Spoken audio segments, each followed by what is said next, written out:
Now, as we can see on our gold for today, let's see where our price will pushing out for today. Now, I've highlighted there as our resistance level, and I'm going to be taking it as a support if you are to analyze our gold. And one thing is that we should be looking for our gold to actually drop to this our resistance level. But I'm also highlighting here again as a major key level here, as this is also I'll call it a mini resistance. As you can see that our price pushes up here, a key level here where our price reacted here, and also a key level here where our price reacted. So there's every possibility our price breaks below, going to touch this our support area, or actually see that bullish move on our gold, by the way. So that is on our day time frame. We've highlighted three key level where our price can actually change its movements. Now you can see on our 4 hour time frame I've been analyzing. As you can see, it has actually confirmed what we are actually talking about. You can see that there's every possibility our price actually pushes up here from here.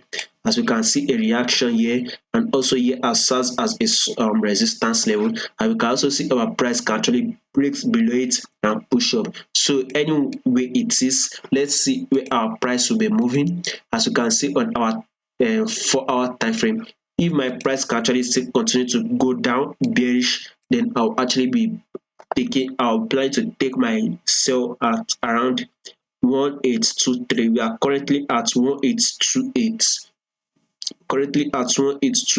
So if our price can hit 1823, then I'll know it is actually still going, it's actually still falling. So I'll short my position around 1805.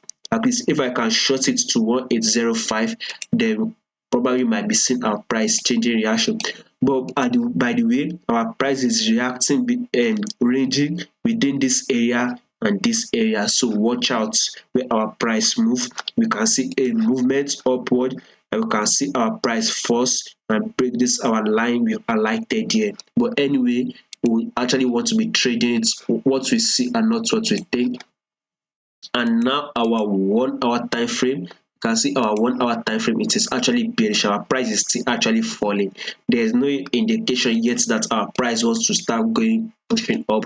It is still actually falling. So let's see if our price will actually hit this our area here we've highlighted, we've marked, then we can actually now short our gold for the day. So that is the analysis for today. Don't forget to subscribe, like, and share.